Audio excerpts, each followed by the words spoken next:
Pemirsa, kita lanjutkan perbincangan di Apa Kabar Indonesia Malam. Nanti kita kembali akan dengarkan keterangan dari juru bicara Badan Siber dan Sandi Negara. Tapi kita juga sudah terhubung dengan dua narasumber lain yang sudah saya perkenalkan tadi sebelum jeda. Mungkin kita juga minta pandangan dari Pak Setiadi Yazid terlebih dahulu. Pak Setiadi, sepertinya Indonesia ini apakah memang menjadi sasaran empuk dari para hacker ini? Apakah memang karena kurang pengamanan untuk data-data kita atau semuanya apa penyebabnya, Pak Setiadi?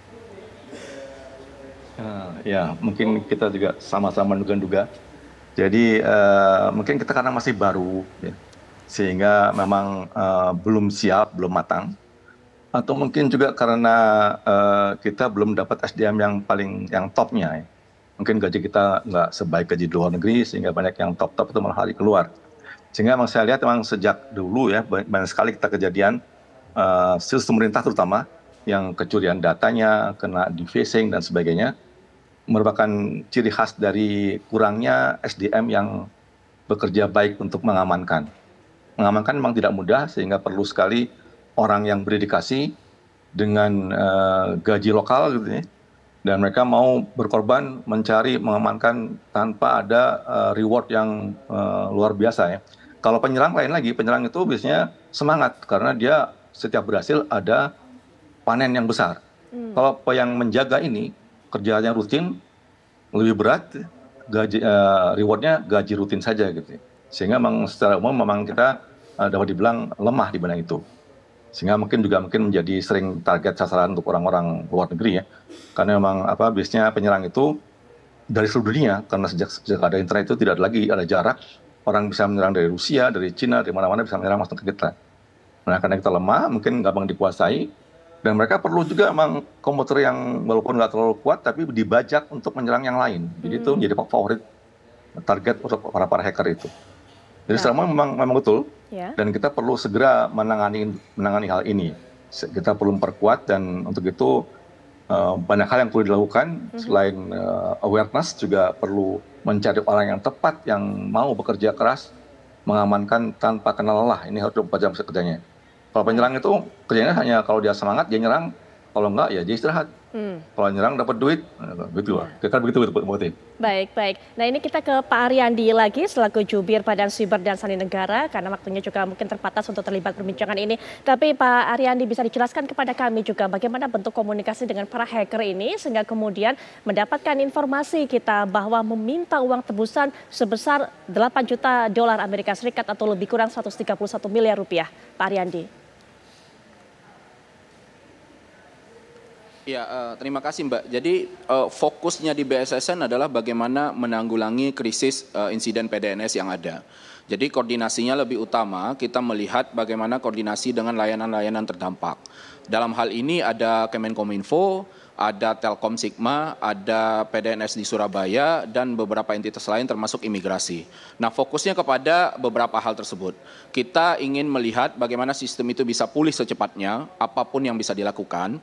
Setelah itu kita ingin agar masyarakat juga diberikan update secara berkala, bahwa ada ransomware jenis baru yang disebut dengan Brandshipper sebagai bentuk terbaru dari Lockbit 3.0.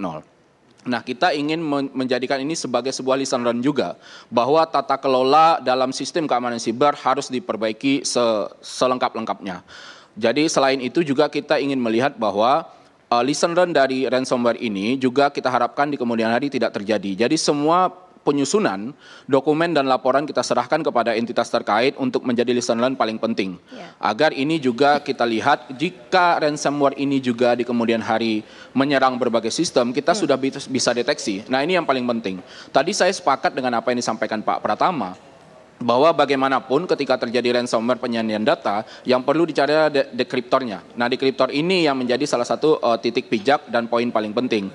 Makanya BSSN fokus dalam melakukan analisis forensik dan beberapa hal yang dilakukan BSSN baik dari kantor BSSN maupun tim di lapangan, kita ingin segera semua sistem dan layanan yang sempat down itu bisa pulih. Koordinasinya lebih kepada beberapa entitas yang terdampak di PDNS 2. Itu Mbak yang bisa disampaikan. Baik, Pak Ariandi mungkin terakhir ini untuk lebih menyederhanakan diterima oleh masyarakat. Membayar uang tebusan bukan merupakan pilihan oleh negara kita. Nah, kemudian jika tidak melakukan hal tersebut, apakah masih ada kemungkinan, masih ada celah untuk bisa kita mendapatkan data-data atau membuka kembali data-data yang terkunci tersebut? Nah, ini pertanyaan yang sangat menarik sebenarnya. Ini adalah poin penting juga bahwa kita butuh duduk bersama dengan pemilik data, pemilik sistem elektronik yang ada untuk melihat apakah pemilik sistem yang ada mempunyai data cadang dan lain-lain. Nah, ini yang terus kita komunikasikan. Sehingga data cadang yang dimiliki salah satunya oleh imigrasi bisa berangsur-angsur kita pulihkan secara bersama. Setelah itu dengan entitas-entitas lain juga kita lakukan koordinasi dan komunikasi. Lagi-lagi bahwa ini menjadi pembelajaran penting bagi kita bahwa kita harus berbenah, kita harus akui bahwa terdapat celah keamanan sehingga ransomnya masuk. Setelah itu tata kelola perlu, regulasi menjadi perlu, aturan main menjadi perlu ditingkatkan untuk melihat jenis-jenis serangan baru yang terjadi kepada Republik ini. Begitu Mbak Putri. Baik, terakhir juga mungkin Pak Aryani tadi sempat dikatakan oleh narasumber sebelumnya yang mengatakan Pak Setiadi bahwa salah satu hal yang kurang kita ini adalah mengenai SDM kita untuk bisa menjaga keamanan cyber kita. Pak Aryani. Ya, tentunya kalau berbicara sumber daya manusia, kita selalu berdiskusi dengan Pak Pratama bahwa tidak berdiri sendiri, bahwa sumber daya manusia itu juga harus ada teknologinya, harus ada regulasinya.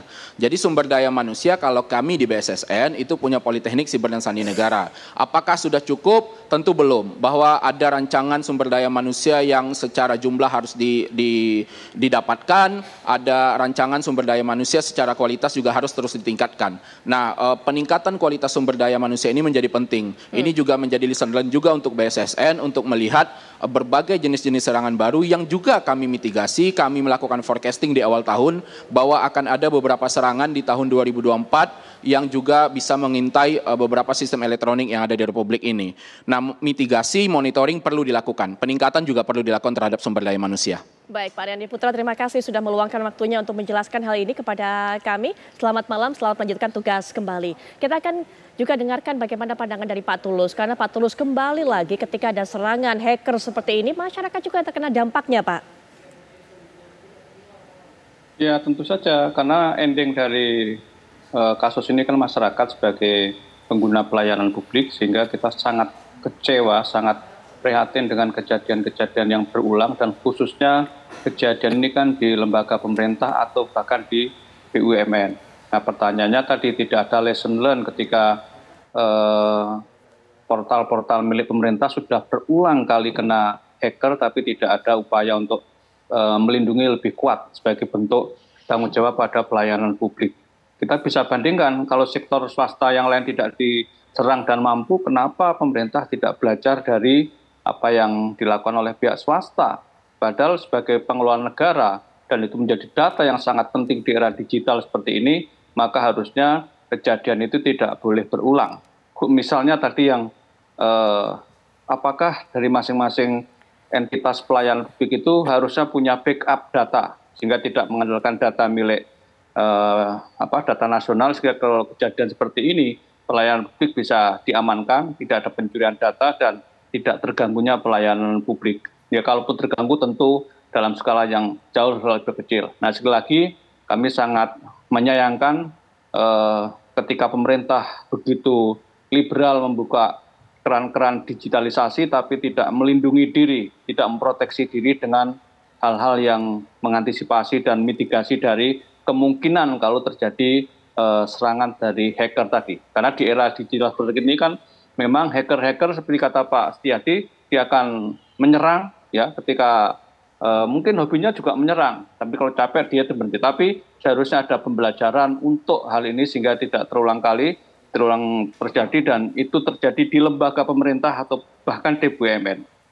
Baik, nanti kita akan lanjutkan kembali, termasuk kita juga akan melihat, kita akan mapping sebenarnya para pelaku hacker ini berasal dari mana, kemudian juga potensi-potensi apa yang kemudian akan ada dari hasil serangan-serangan ini, bagaimana dampaknya. Mas Pratama mungkin nanti bisa jelaskan, termasuk juga nanti Pak Setiadiasi juga akan menjelaskan, tadi Pak Tulus sudah katakan kenapa negara kita tidak belajar dari pihak swasta. Tapi nanti kita lanjutkan setelah jeda berikut ini, kami segera kembali.